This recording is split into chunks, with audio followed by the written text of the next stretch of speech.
Welcome to the Clear Admit MBA Admissions Podcast. I'm Graham Richmond, and this is your wiretaps for Monday, August 3rd, 2020. I'm joined by Alex Brown. Alex, can you believe that it is August? I know. Fantastic.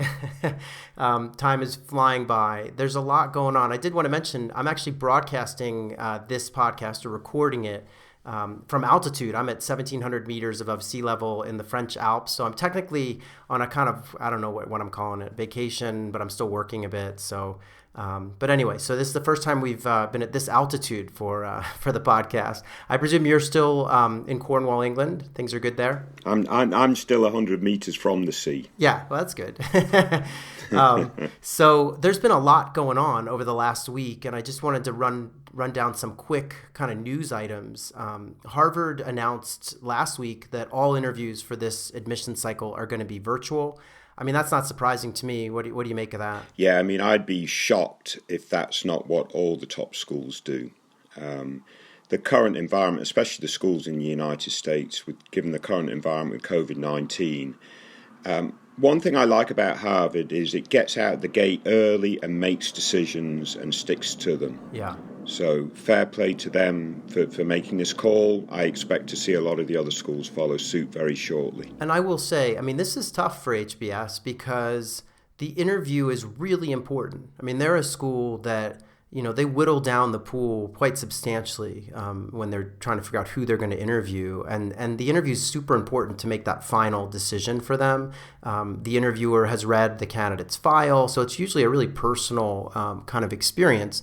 And so, you know, I don't envy the situation for any school, but I know, you know, it's hard when you can't meet someone face to face. Although, obviously, the technology where it is today, you know, imagine if this were 20 years ago or something, it would have been really different. So, I think, quite frankly, it's going to be a lot easier for Harvard than it will be for Ross and Wharton if they're doing their team-based exercises and team-based interviews. Yeah, and I think they did experiment with some virtual stuff there at those schools, but I wonder if it merits a change in the process because it's tricky.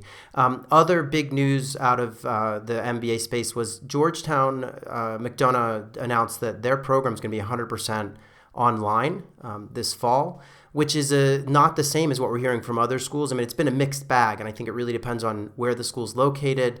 I expect some of the schools in places like California or Texas, where the pandemic has been really, you know, rearing its ugly head, may be more likely to be 100% online. But, you know, we've heard already from some schools more in the kind of New England, East Coast, Northeast, where they're thinking of more of a hybrid model. That's what they're announcing.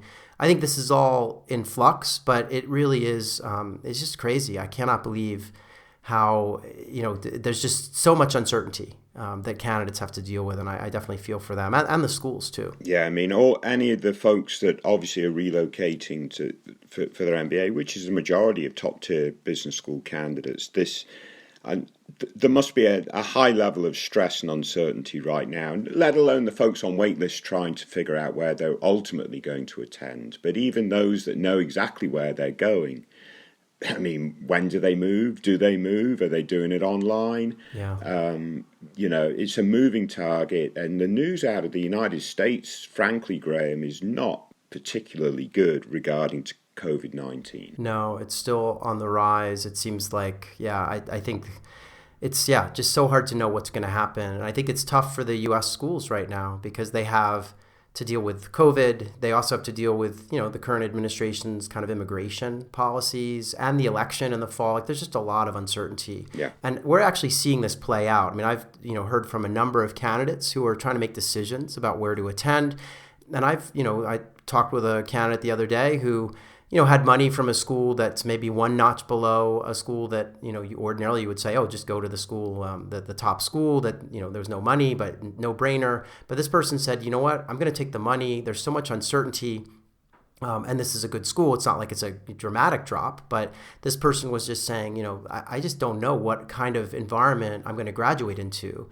And I'd rather go to an MBA program where I graduate with almost no debt or very little and have that, you know, kind of security, you know. So it's definitely playing a role. And we continue to see Maybe you can give us an update, because I've been seeing a lot on the wires. Have you seen, it seems like there's still movement at a lot of schools. Yeah, I mean, I'm fairly sure I saw more movement even at Stanford this week. Yes. Last week, I should say, in terms of off the wait list. So Stanford's making moves. Yeah. That's going to have significant trickle-down effect. And back to your point with this candidate, it doesn't surprise me in the time of absolute uncertainty, potential, recession, depression, what is the economic outcome in the medium and to long term? Candidates' risk tolerance has to adjust in this environment. If we're so used to the environment where things are getting better, stronger, more innovative, and a greater economy and so on and so forth. We're so used to that we become a bit blasé about risk tolerance. Yeah. But I think that's shifted for sure. So your description of that candidate, I imagine, is playing out across the MBA marketplace at the moment. Yeah, agreed.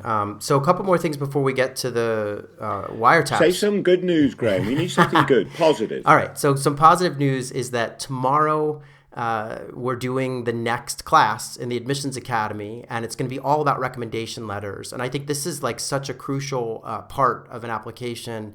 The schools are judging you on who you select, on the anecdotes that those writers share, and on their objectivity. I mean, it's really a great opportunity for schools to get kind of an outside view of who you are and see how that meshes with what you've said in your application. So we're going to spend an entire 45 minutes, hour or so talking about everything you need to know about recommendations. So I'm looking forward to that. The other thing is that we've now done, I think, 15 admissions director Q&As, and some of the most recent ones that went up on the site were Michigan, Ross, and Emory. We also ran one for Boston College, ESA. So we keep putting those out. Those are really useful. If you're applying to a school and you don't read that, I just can't, I don't know why you wouldn't. So it's really good advice in there. And then the last thing is we're still running a survey for podcast listeners only. This URL has not been shared anywhere. So please go to bit.ly/ClearAdmit podcast survey. That's all one word, all on lowercase. You can fill out the survey and tell us what you think of the podcast, how we can improve it, and we will definitely take any insights and feedback on board. I was going to say we need more reviews and ratings, as always, because I'm constantly asking people for that. But we did get a review this week, which I don't think you've seen, Alex, and it's from a fellow named Pietro Schisler, and this person's international, and they called the podcast super insightful. And they said, as a non-traditional background professional, the podcast has fed me lots of information in regards to the MBA world.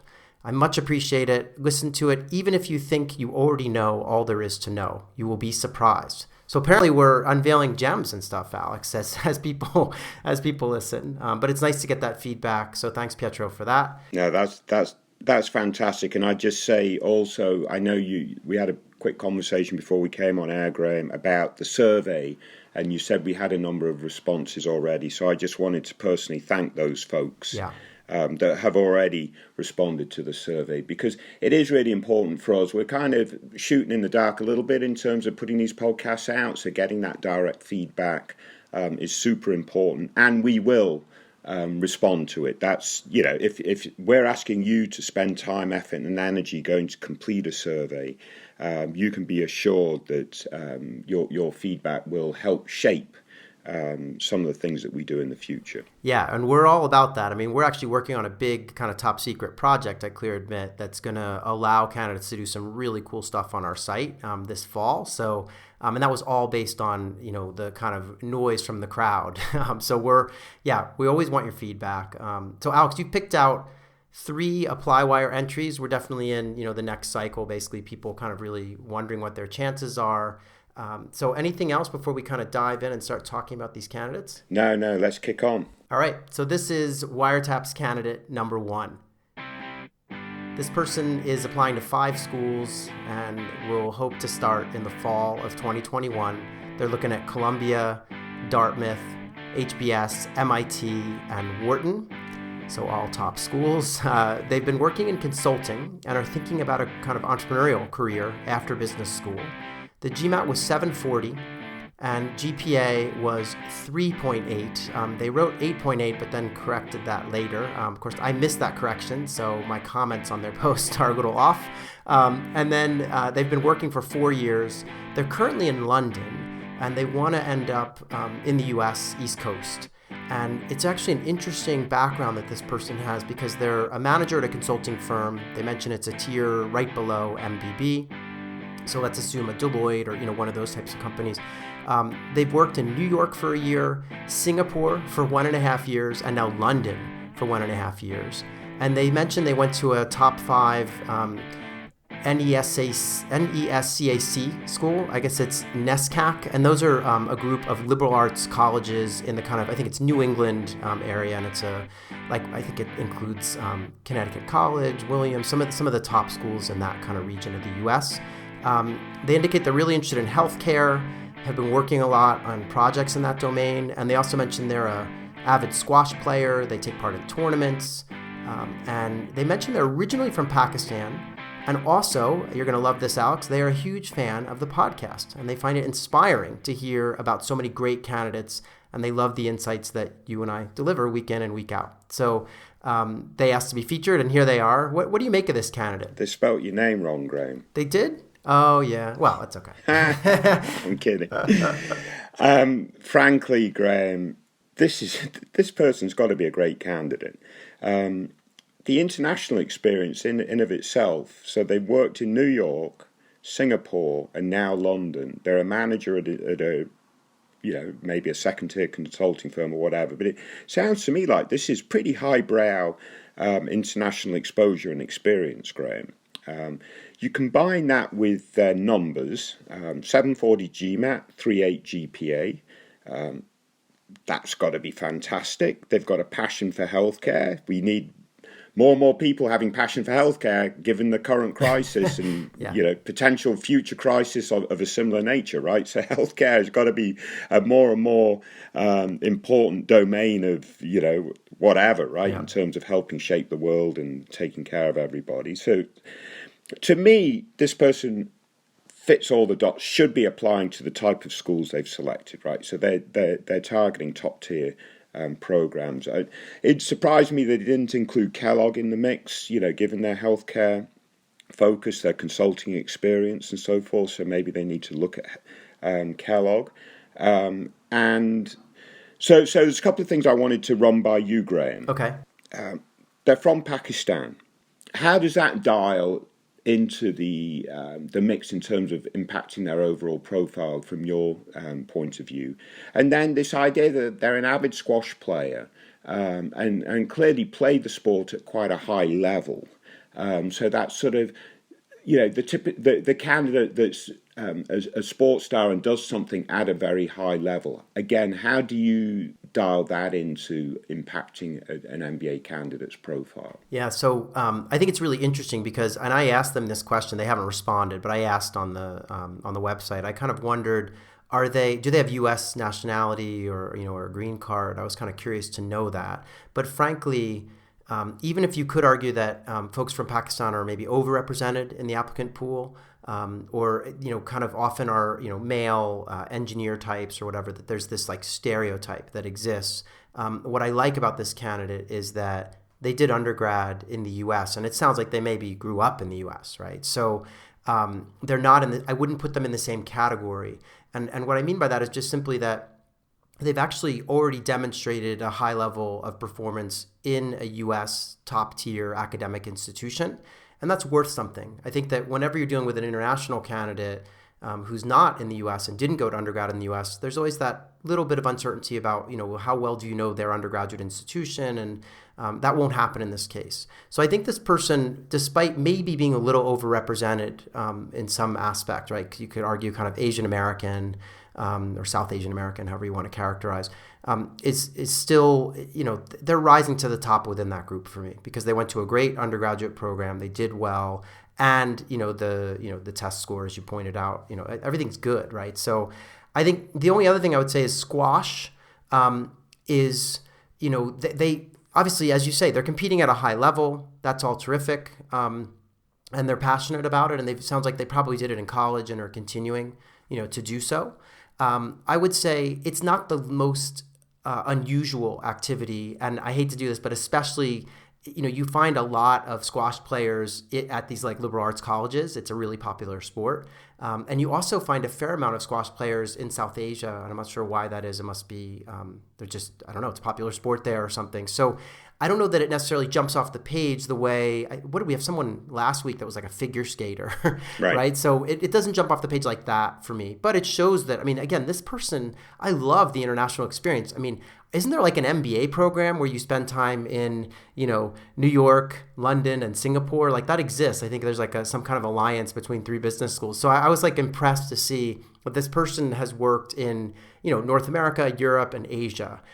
That's like such amazing experience to bring into the classroom. So I like that a lot. I had a couple of other thoughts, but what do you make of my comments here? Are you in agreement? Or are you kind of feeling? Yeah, no, I completely agree. I mean, being of Pakistan and Pakistani heritage, it can sort of play both ways. It can potentially place you in a bit of an overrepresented pool, but again, this person's sort of experience in North America from an academic standpoint, and then this global experience. I mean, they've moved around the world. They've worked in big cities, done some really interesting and super interesting stuff. I imagine in a very important space right now, as I mentioned earlier. Yeah. So I think this person can overcome this stuff if they even slightly considered to be from an overrepresented population, but to sort of really make sure that this doesn't become an issue at all. If they're ready, and it seems like they should be ready, they should apply in the first rounds, right? Yeah. So if they've got all their ducks in a row, don't run the risk of being bucketed into an overrepresented group by applying a little bit later in the second round. Apply in the first round. So that'd be my strongest piece of advice for this particular candidate, is to maximize his or her opportunity, because I don't even think we know that. Get the applications in the first round, at least to a good number of these programs. Yeah, agree. And then the only other thing that I would say is that I wanted more clarity around the goals. So, they mentioned entrepreneurship.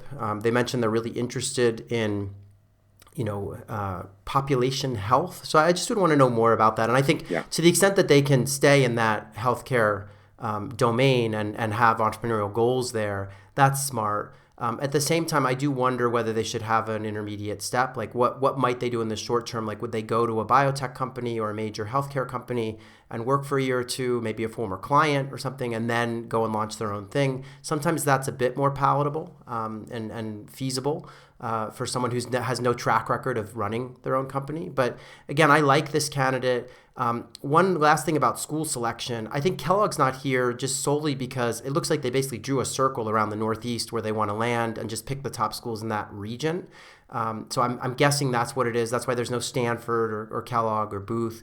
But you're right, Kellogg has strengths in both consulting and healthcare, so they might want to look at it. And I also recommended that they reach out to the healthcare management program at Wharton and you can have like an informational interview. You just can kind of get on the phone with someone there. So I would recommend they do that once they know kind of their overall strategy and are ready to talk. And just one final point on these goals, this idea of setting up their own business in population health. Mm-hmm. To be honest, Graham, if this person's really passionate about that, and I can imagine they can be given their consulting experience in the healthcare domain across 3 different major sort of areas, yes, geographic areas, I can imagine they can be passionate about that. If they are passionate about this, that's a huge plus. If they can really talk with passion about why they're interested in developing business in this particular space, and so on and so forth, that will really carry the application in my book. And that might then make me think, well, if that is the case, then stick Stanford on the list too. And you think, well, that's all the way on the West Coast. It doesn't matter. I mean, if you end up getting an opportunity at either Harvard or Stanford, it's that could put you at a whole different level, right? So you don't want to discount a brand like Stanford just because of geography, because Stanford is so super powerful. Yeah, I think you don't want to discount that. I think that they, I guess Harvard and Stanford, would be great places to fundraise, in terms of using that network to fundraise. So I agree. If they can be passionate about it, if they have a clear business plan, and come into school with a plan around, fundraising and getting this business off the ground, I could buy it. And it sounds like it could be interesting. So I'll walk back some of those comments and I guess it just depends on how crystallized this idea is. So in any event, let's move on and talk about the next candidate. But I really appreciate that person sharing their profile, and also just obviously always like the kind words about the podcast. So thanks for that. So let's talk about Wiretap's candidate number 2. So this person also wants to start in the fall of 2021, looking at 4 schools right now, which include Cornell, Emory, Georgetown, and Georgia Tech. They're currently an analytics consultant, hoping to get into either consulting or pharma after business school. And they mentioned a bunch of consulting firms, Booz Allen Hamilton, Deloitte, PwC. Their GRE score is a 324. The GPA is a 3.0, and they have 5 years of work experience. And they indicated that they started their career at a Fortune 200 company's leadership program and got promoted, then left to go into consulting within a Fortune 500 company.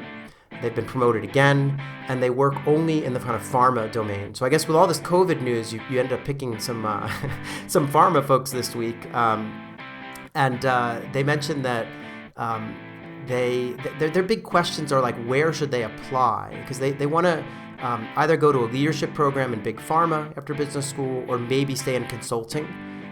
But they're worried, obviously, about this low GPA. Right. And their GRE's okay, but they're just worried that the GPA is going to kind of sink their chances. So what do you make of this candidate and his or her goals and school selection? Yeah, I mean, frankly, Graham, the big elephant in the room for this candidate is the GPA 3.0. They've taken an additional class.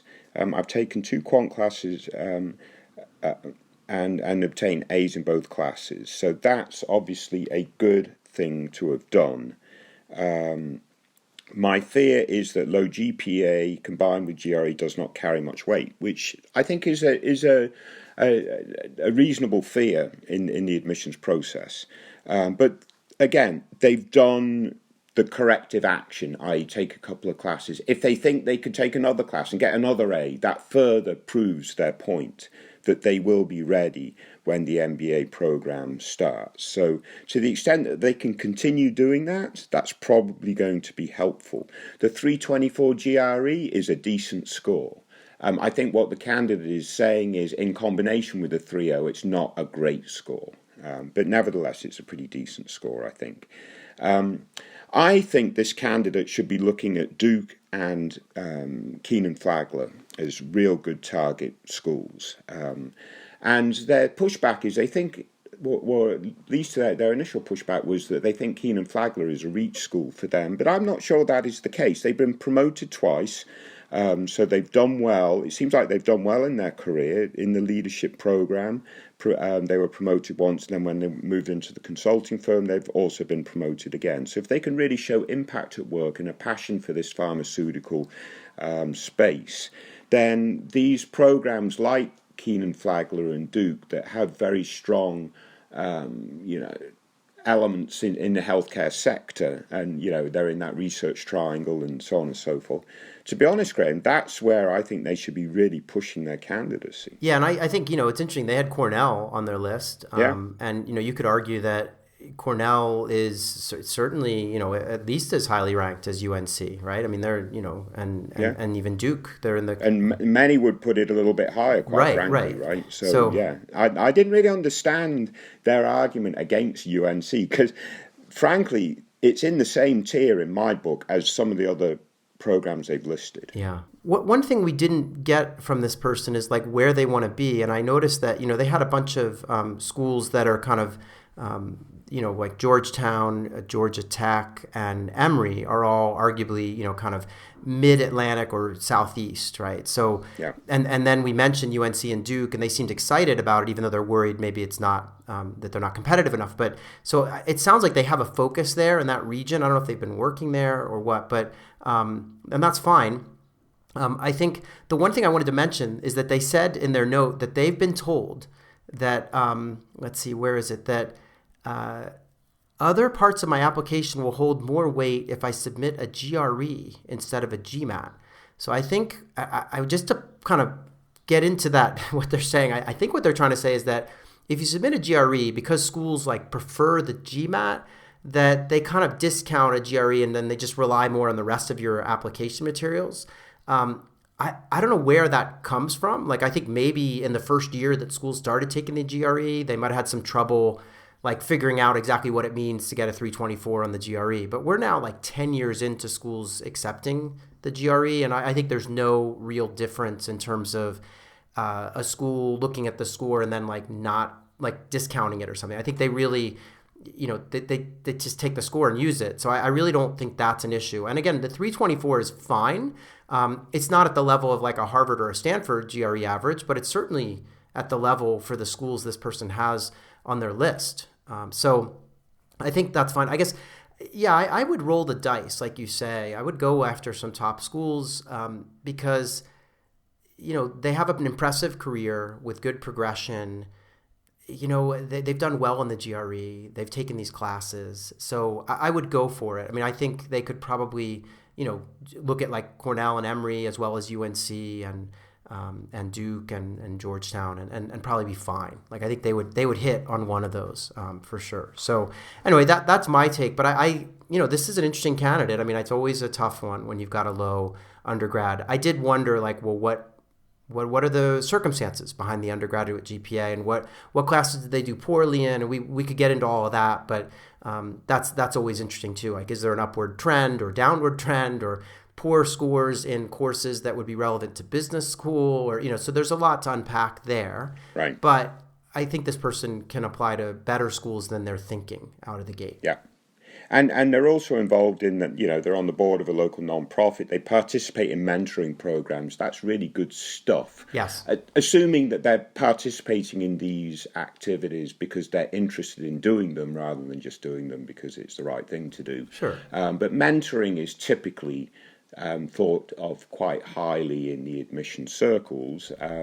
Quite obviously, actually. I mean, if you're a mentor, I think that's a terrific opportunity for you to share your experiences, help nurture, others or in whatever circumstance it is. So, hat tip to some of those activities too. Again, presumably that they're a decent part of this person's out of work experiences and not just once a month quick checkbox type of activity. Yeah, fair. So anyway, thanks for that. Thanks for the post from that person. Hope that they, take our advice on board and end up at a great school for healthcare stuff going forward. Let's move on and talk about Wiretap's candidate number 3.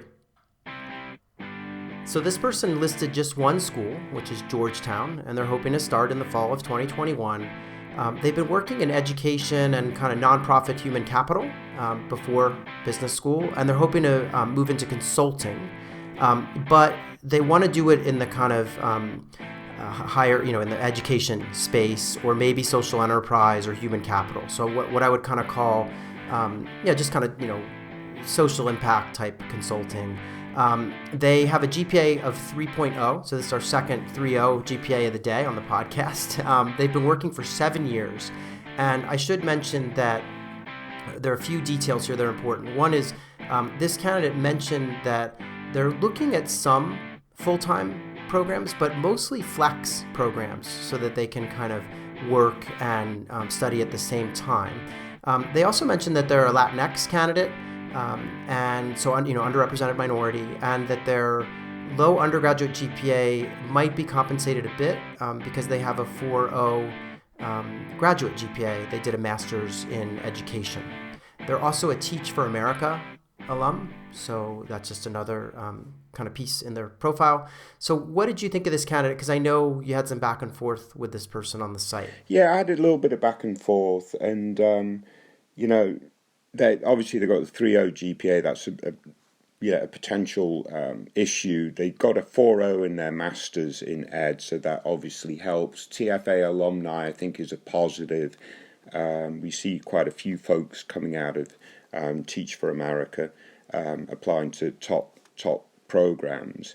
The reason why I selected this candidate, Graham, is I'm kind of interested in this sort of, they're primarily interested in flex MBA programs. And I guess my question to you is, do you see this as a bit of a trend?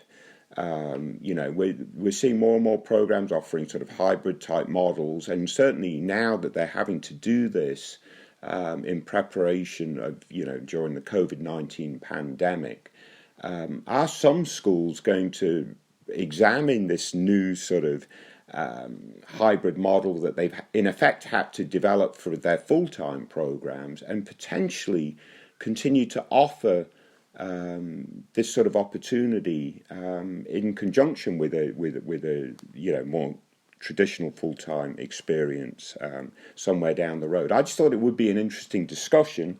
Talking about this person particularly, obviously they've got to take the test, the standardized test. Hopefully they do very well in that. But yeah, I mean, this is a little bit of frankly, Graham, it could go sort of either way. They've targeted Georgetown as a program that they're considering applying, and I think that could be very viable, but it does, to a large extent, impact on how well they do on that test score, as well as like the impact they've had over what is now 7 years of work experience. So they're getting a little bit over the average in terms of the mean number of years of work experience. Mm-hmm. So that, again, might be a reason why they're deciding, well, maybe I don't want to stop my career completely for a year or two to take a full-time experience. Maybe the flex program makes more sense given the additional years of experience. Yeah. So first, let me talk about this candidate, and then we can talk briefly about flex and how that's impacting MBA studies and stuff. But I think this person's in DC, and so he or she is looking at Georgetown, and I'm going to guess that maybe they're looking at Georgetown's Flex program. And we actually did an entire podcast episode with Shelley Heinrich, who's director of admissions at Georgetown, where we talked about the Flex MBA and its growth and like just how it works. Because frankly, I think a lot of our listeners and site users are less familiar with like the idea of a program that you do while working, and some on campus, some online, and just having that flexibility to kind of stretch it out and that kind of thing. So in any event, I'm guessing that's why that school is the one on the list, and that he or she's still kind of trying to think about where else. I will say that I think this is one of those instances where the 3.0 is possible to overcome with the 4.0 graduate masters, especially if the test score lines up. And so they're not taking it until October, and I would argue that this person should spend a lot of time, maybe even take a class or get a tutor if they can, to get a good score on the GRE or the GMAT, whichever one they want to take. It sounds like they're aiming GRE, because a really good GRE score could change the entire kind of profile in some respects, because it could help make the argument that 4.0 they got in grad school is more is a better kind of predictor of their academic aptitude than the 3.0 in undergrad. And as I said with the last candidate, it'd be good to know what were the circumstances of the 3.0, and was there growth or kind of a better results in junior and senior year in college than in the first 2 years. The other thing I wanted to mention is that given this person's goals, like, somebody who posted, and I love the comments we get on the site, there's sometimes some really insightful points made, and someone mentioned a whole bunch of different schools from Yale to Berkeley, Ross. They just mentioned a number of schools, and I was thinking, if this person's open to full-time and is considering at least applying to a couple of full-time programs, I would throw my hat in the ring, especially if the GRE lands more or less in the ballpark at some of the very top schools, because while this person might be a little bit older, I could see, Yale and Wharton and other kind of top schools seriously considering a candidate with such unique work experience and kind of, frankly, interesting goals too. And, Teach for America. They're also active in the Teach for America, alumni network. They're a leading alumni of color in DC in that regard. So I think there's a lot to like here, and a lot of, schools a lot of things that schools would be drawn to. So I would say buckle down on the test, because that could open some serious doors and serious scholarship dollars as well, in case this person doesn't want to go is worried about like, oh, I don't want to leave my job because of the finances. But if the MBA is like half price or near free, then that changes things too. So do you agree with that? I mean, obviously, I know we want to talk a little bit about flex in general, but yeah, I mean, I do actually the way you put it for sure, and also, I mean, ed tech. We talk about the healthcare space being very hot right now and very important. I think ed tech is also a very fast-moving, fluid space right now. So yes. There's definitely a lot of opportunities in that space. So that should further enable this candidate. So yeah, I mean, I think your principal advice to this candidate is absolutely spot on. Really make sure to do as well as they can, get their best score in the test score. And if that puts them, I would say, into the sort of, M7 top 16 type full-time programs, that's where they want to go. Yeah. If we're talking a little bit further out, top 20, top 30 or whatever, then yeah, maybe the flex option is a better option to continue the career simultaneously. And maybe that's one way to look at it. Yeah, and I think Georgetown's flex program is really good. So if this person wants to stay put in DC and just pursue that, if that's where the chips fall, I mean, it's a great program. And it would give them, as we, this kind of sounds ridiculous, but the flexibility that they would need to work. And there are other programs out there too. I think Tepper has a flex MBA that they offer and have been offering for quite some time. That's very well regarded. And there are a lot of ways to do this. I think there are also just regular sort of part-time programs that are more in person, but just evening, weekend type stuff. So there's a lot of different types of program out there. And so sometimes I think it gets confusing with all the different ways that schools name this stuff. But you're right. I think more and more schools are better prepared to offer flex or hybrid type stuff based on all the hoops they've had to jump through here. So yeah, it's COVID has definitely forced these schools to innovate a bit and to use the tools that have been available for a while, but maybe not as widely used as they should have been. You mentioned that ed tech is a really hot area. I totally agree. I think we're actually in that category, Alex, with our company, right? So, but in any event, we're hot. Yeah. So, in any event, but I love this candidate's background. And I think, as I said earlier, there will be a lot that appeals to the admissions officers at top schools. So, go for it on the test, see where the chips fall and keep us posted.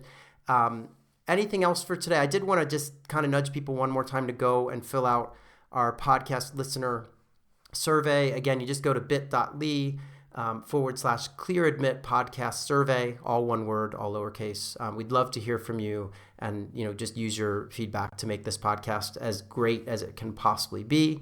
Other than that, Alex, thanks for picking out these entries as always. And I hope you're staying healthy and safe. And I guess we'll connect in 1 week's time. But any closing thoughts for our listeners this week? No, just everyone stay safe. I mean, obviously, the more we read the news, the more we realize this pandemic has got a long way to go yet. So stay safe. Best of luck, everybody, and look forward to next week. Yep, we'll see everyone in 1 week's time. And don't forget to tune into our Admissions Academy tomorrow, Tuesday, at, I think it's noon Eastern. So looking forward to talking about recommendation letters. And we'll see everyone on the podcast in 1 week's time. Thanks again, Alex.